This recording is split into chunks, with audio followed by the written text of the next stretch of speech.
Hello, good morning. Good morning, Angelia. Good morning, Willow. Hi, Facebook. Hi, YouTube.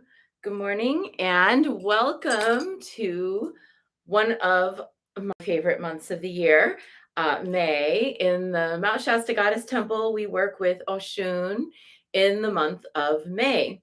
Oshun is the Orisha of fresh water, of divination, magic, of protection. She's a warrior. She is the patroness of life on earth, the invisible presence at every gathering is one of the ways she's described, because she is the inherent nourishment of moisture in our environment. So we honor her in the month of May. Over the years, people have asked me a couple of times, you know, is Oshun a goddess? Is she, like exactly a goddess? And the Orishas are not exactly deities like pagan gods and goddesses, the way that, say, Freya or Artemis are. Instead, it's important for us to think about how between the realm of human and the realm of the ultimate, there is this layer. And inside this layer, there are all of these different beings who can kind of communicate between the divine ultimate and the earthly manifestations. And in that layer, we have, like, for example, angels, devas, we have saints, we have ascended masters, we also have orishas. They inhabit that layer. So an orisha is a force in this world, but also is in communion with the ultimate. And in Isheshe, which is the Yoruba, dominant Yoruba cultural religion, Oshun is the one who has direct communication with Olodumare, the ultimate. And Oshun can go and petition for humanity on humanity's behalf with Olodumare. And one of her most famous stories is of how she, in her beautiful peacock form, was upon the earth. And when the time came that there was a terrible drought, a heat, the wrath of Olodumare was upon the earth, Oshun flew up, up, up, up, close to the sun, to Olodumare, and petitioned humanity on humanity's behalf. And in the process, her beautiful plumage was burnt and her feathers burnt away, and she became the vulture. And so in the stories of Oshun, she sacrifices her great beauty for the benefit of all beings. And this is just one kind of story, kind of metaphor for how the fresh water in our world, the beautiful flowing essence of Mother Nature herself, will give of herself for humanity, despite the fact that humanity often doesn't know what we're doing with the earth. So there's a lot to unpack with Oshun, and we'll be doing some of that over this month. And we have a new deck for this month. Remember back in the autumn when I received this deck, I pre-ordered it last summer, and then I got it in October, and now we're going to get to use it. It is the African Goddess Rising Oracle by Abiola Abrams. Super excited to bring this. And doesn't that just look like, looks like Oshun is right on the cover of this deck. So Abiola Abrams created this deck. There's a lot of beings that we're going to learn about their mythology this month who don't get always the same amount of attention or playing time in terms of the descriptions of goddesses. I'm super excited for this work by and for women of color to create space in goddess movement where there has often been a focus more on, like, the Norse or the Celtic or the Greek deities for there to be this space of amazing research done in order to honor the goddesses of the many different African pantheons. So this is going to be our deck for May. But we're going to begin with a traditional prayer to Oshun. I don't know it in the original Yoruba. I do know it in English. So we're going to say that prayer.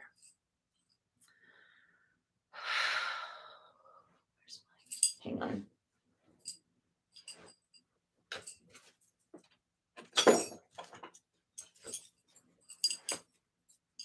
Okay. I have my bell because when you pray to Oshun, you actually ring a bell to get her attention.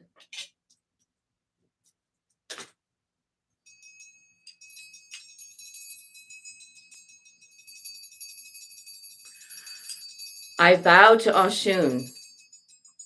There is nowhere that it is not known that Oshun is as mighty as a king. She dances and takes the crown. She dances without asking. She arrives and trouble is appeased. She shakes her bracelets to come to the dance. She dances in the depths of richness. The water sounds like the bracelets of Oshun. We call to her, and she answers with wisdom. She can heal what the doctor can't. The Orisha, who heals with cold water. We can stay in the world without fear.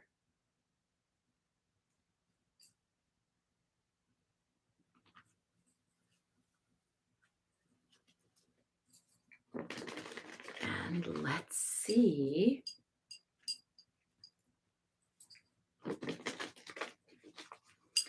What our first card from this beautiful deck is going to be.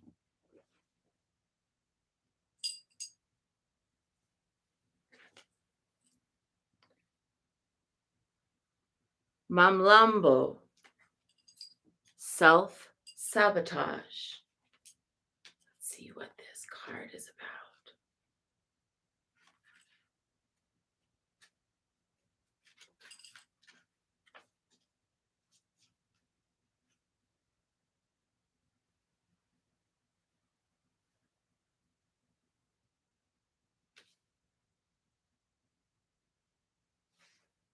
I have to get used to this new.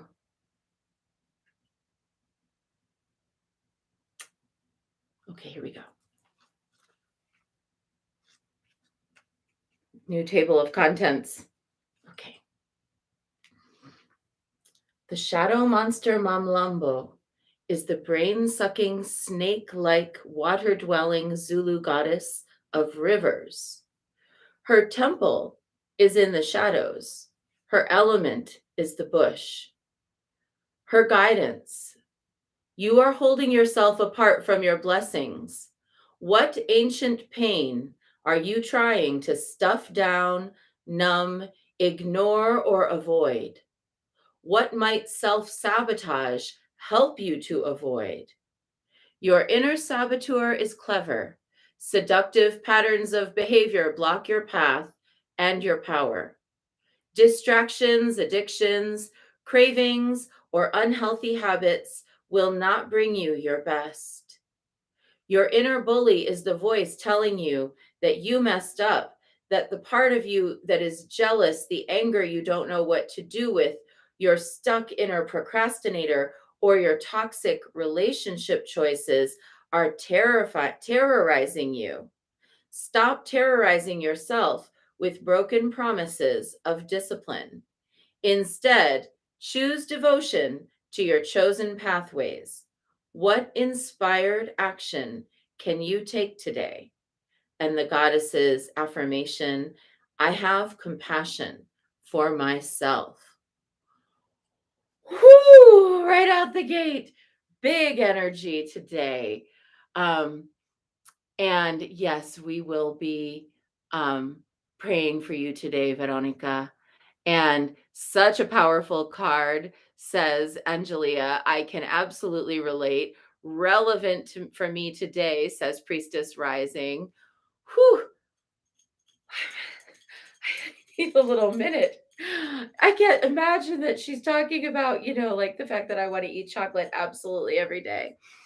I honestly think, though, that this card, Mamlambo, is a fantastic representation of the kind of what we might call brain weasels, where there's that distracting, um, proliferative mental pattern, whatever it is, whether it's doing something that you already know is not good for you, or whether it's not doing things that would be good for you. I think probably, yeah, Josephine says, wow. Yeah, I think this is, Willow says, that's powerful. I think we're all like gobsmacked by this card today. I know that I'm like, oh, I'm feeling a little called out by this card. Okay. I know that there's that 15 pounds I really want to lose, and the chocolate doesn't make that better. But I also think that this card is about not only our habits and behaviors, but also the mental state that leads us to those habits and behaviors that are self sabotaging. And a lot of those are invisible to us. They're not, and Claudia says, indeed a powerful card. I started a detox this morning. Wow, powerful, Claudia. You're ahead of the game. Um, and Josephine says, I'm there with you on the chocolate thing. I think, each of us has the mental state that we are largely unaware of until we position it right in front of us. The mental state is almost like a fog that overcomes the brain when we're about to either make a bad decision, or when we are in a habituated state of doing something self-harmful, whether that's like, oh, I really said I was going to go for a walk every day and I didn't, or whether it's, oh, like, I know I shouldn't be eating that much sugar, but then I do, or whether it's something else. It could also be, oh, I know I shouldn't like call that guy that I used to date because it's not going to go anywhere. Or it could be, I know I should not spend this money because I have to save for something. There's lots of ways that this sort of brain fog can show up, where it's almost like you're thinking about something, you know it to be true, you need to work on it. And then just as you're approaching the point of discomfort, really, the point where it's like, ooh, it would be really uncomfortable because I'd have to change my behavior, then it just like goes, neuron, neuron, and off to the side.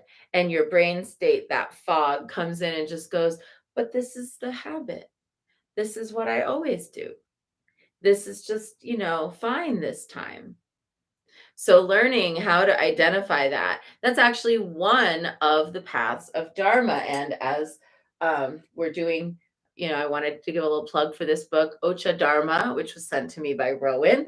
And it brings together the principles of the Orisha tradition, namely the core principles of Iwa gentle conduct, along with the traditional Buddhist practice, such as the Eightfold Path.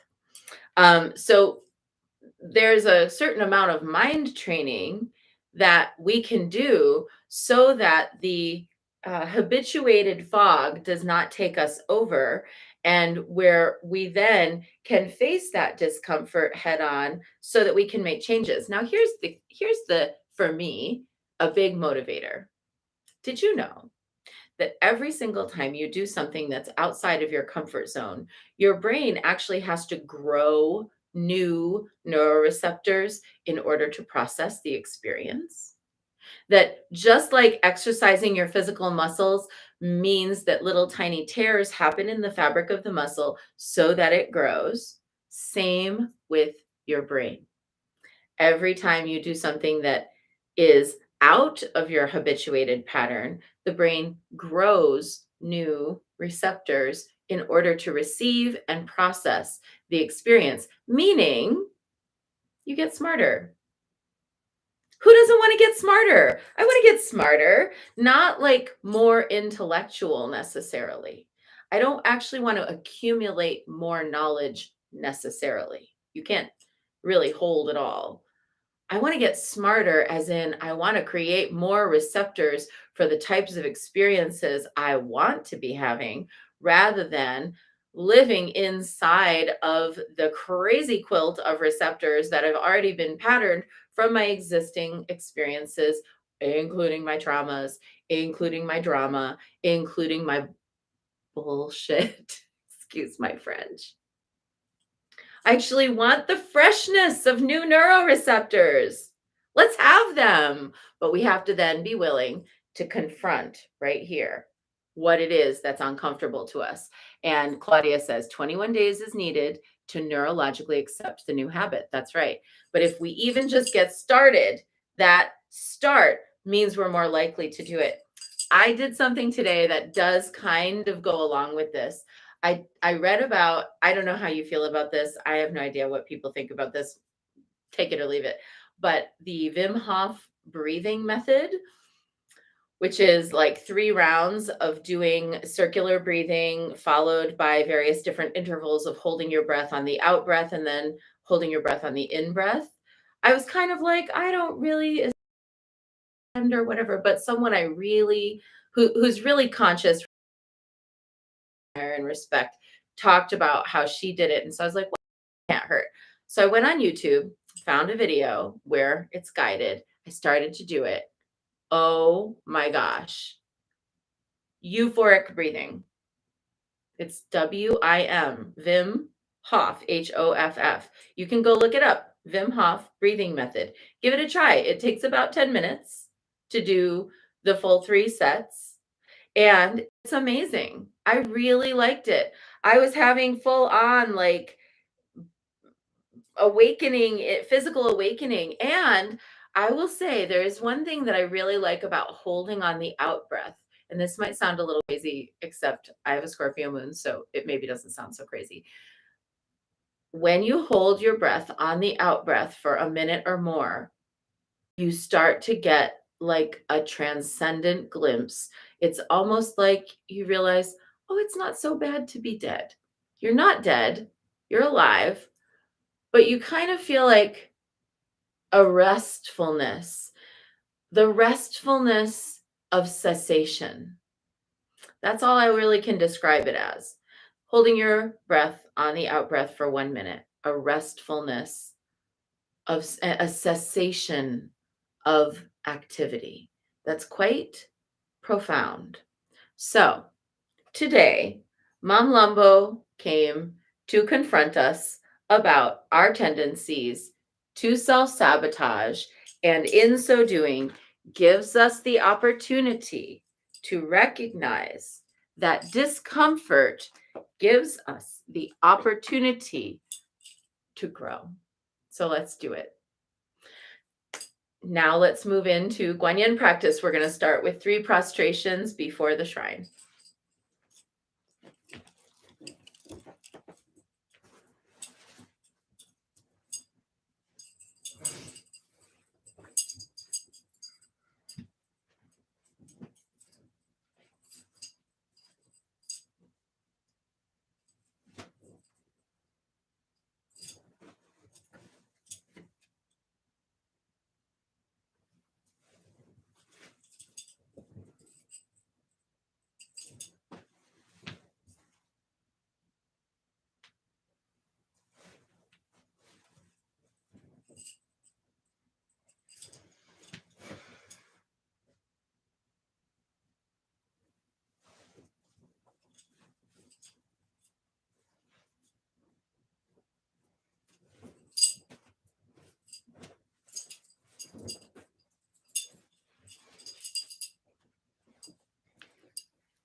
And the Dharma gives us a safe place to explore those feelings of discomfort in a neutral, non reactive way. So let's take refuge. Namo Gurube. I take refuge in the inner teacher. Namo Buddhaye. I take refuge in the great mother of compassion. Namo Dharmaye. I take refuge in the wisdom of the ages. Namo Sanghaye. I take refuge in the community of practitioners. And let's set our intention today, a person, place, situation, or circumstance that will benefit from our practice. And today I'm holding Arlene, who she and her husband did their final end of life planning last summer, and the attorney made a big mistake in the paperwork, and then her husband passed, and now she has to go into the court and prove that they were actually married and that all of the legal documents are actually correct and all of his wishes are in fact his wishes. And it's just a nightmare to have to go through that at any point, but especially while one is grieving. So holding for Arlene and for anyone else who needs it today.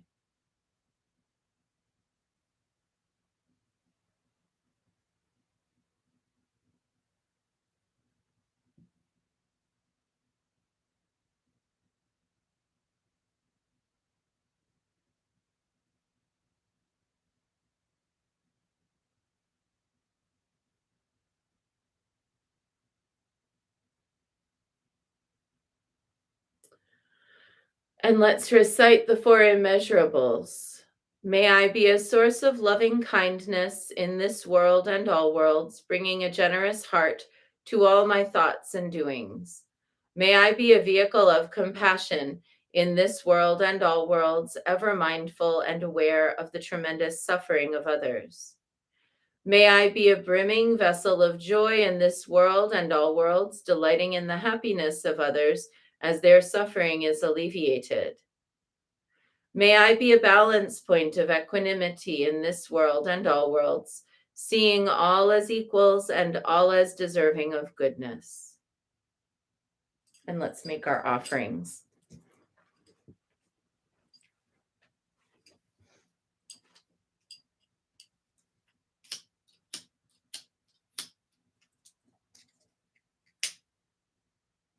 I light this candle as a symbol of the enlightening Dharma way.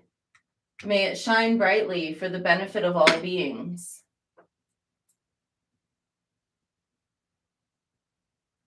I light this incense as an offering for Guan Xiyin, she who hears the cries of the world, mother of all.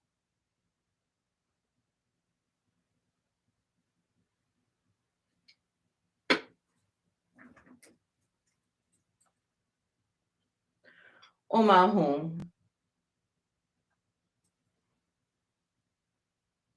Omahum. Omahum. Omahum. Omahum. Omahum. Omahum.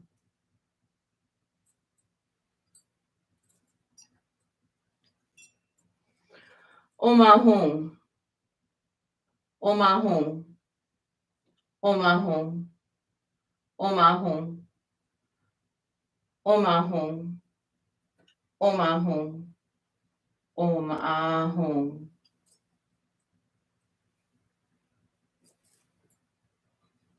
I just realized that it's time to bring Oshun's artwork done by Priestess Devana and put it at the center of the altar. This is Oshun at Mossbury Falls here in Dunsmuir. A hidden waterfall. Such a beautiful place. Reverently I prostrate with my body, speech, and mind, and present clouds of every type of offering, actual and virtual. I confess all my destructive actions accumulated since beginningless time, and rejoice in the meditation of all holy and ordinary beings. Please, Guanyin, remain until the end of samsaric existence and turn the wheel of Dharma for sentient beings. I dedicate my own merits and those of others to the great enlightenment.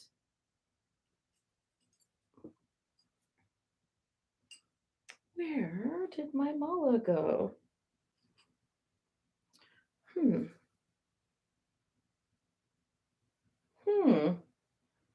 Okay, let me go get a different one.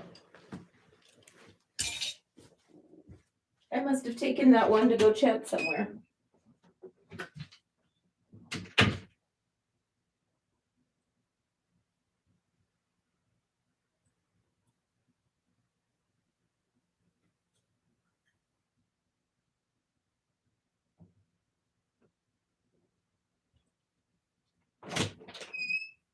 Okay, I got it.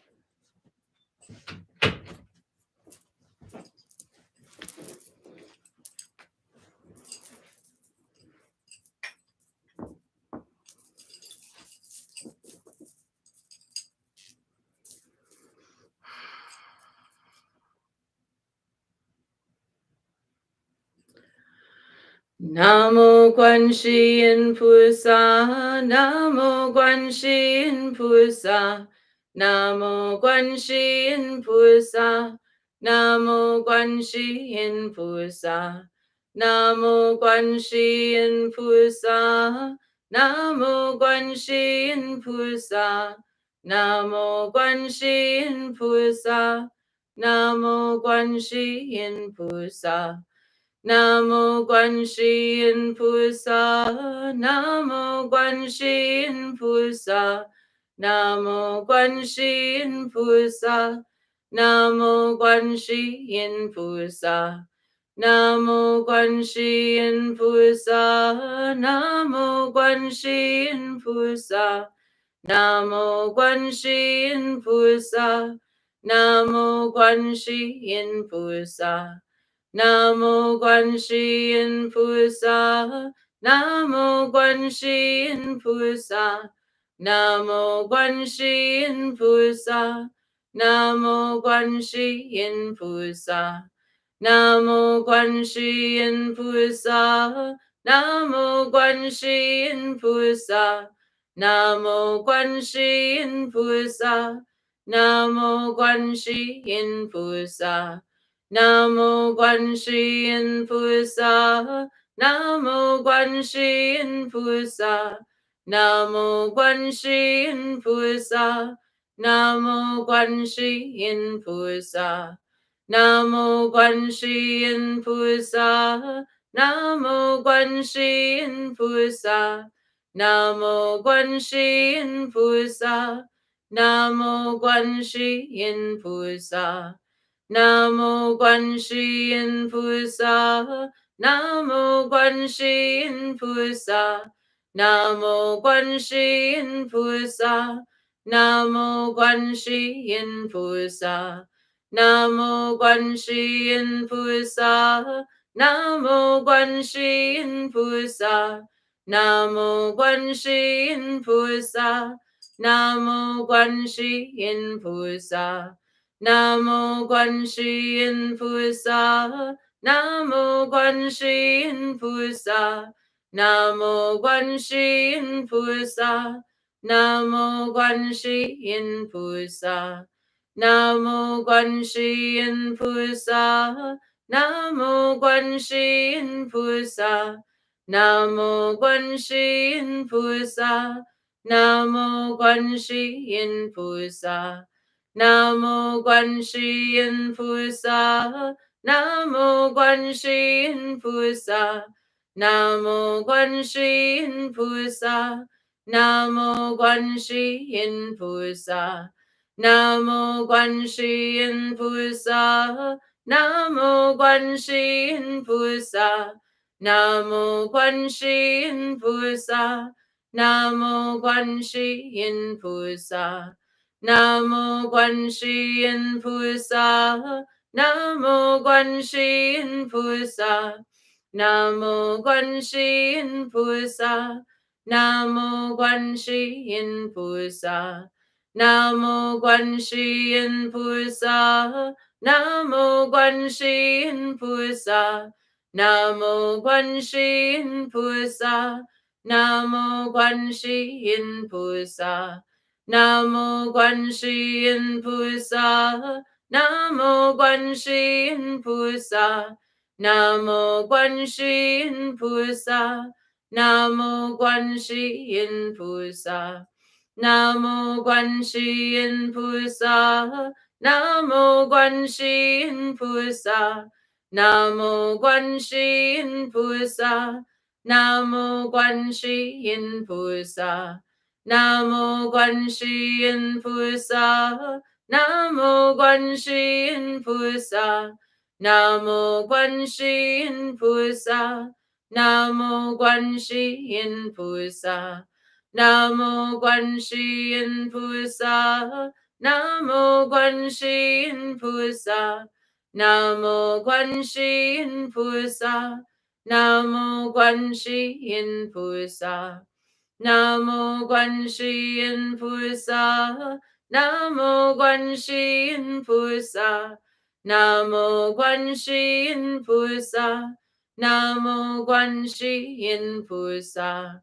Namo Guanxi Yin Pusa, Namo Guanxi Yin Pusa, Namo Guanxi Yin Pusa, Namo Guanxi Yin Pusa, Namo Guanxi Yin Pusa, Namo Guanxi Yin Pusa, Namo Guanxi Yin Pusa, Namo Guanxi Yin Pusa.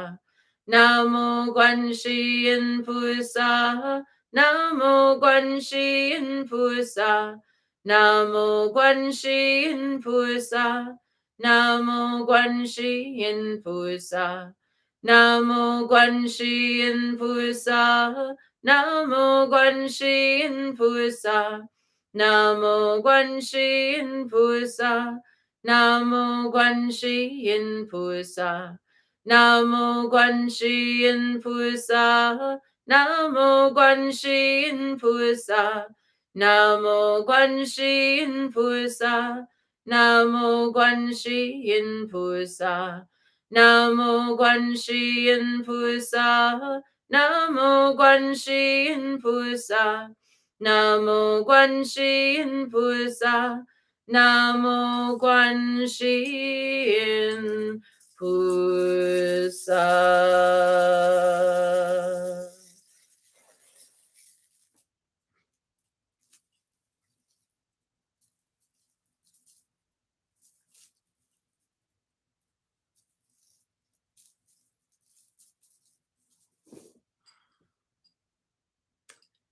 And our prayer to Yeshut Sogil. Ying Chikdaki Somo Kachensa Dusum Kunchen Pema Jungneki Sangso Dupo Dechen Sogil Mar Solwa Debso Chuktun Nudrup Sol. Mother of space, foremost of Dakinis, Lady Karchensa, gatherer of the vast secret treasury of Padmakara, knower of all past, present, and future, Mother Tsogil, great bliss queen, to you we pray. Grant us cities, ordinary and supreme. Ying Chiktaki Soma Karchensa, Dusum Kunchempema Jungyeki, Sangso Dupo Dechen Sogilmar, Sowa Debso Chiptun Nudrup So. And now 108 recitations of Om Mani Padme Hung, sending out energy to Arlene and to anyone else who needs it today. Om Mani Padme Hung, Om Mani Padme Hung, Om Mani Padme Hung, Om Mani Padme Hung. Om Mani Padme Hung, Om Mani Padme Hung.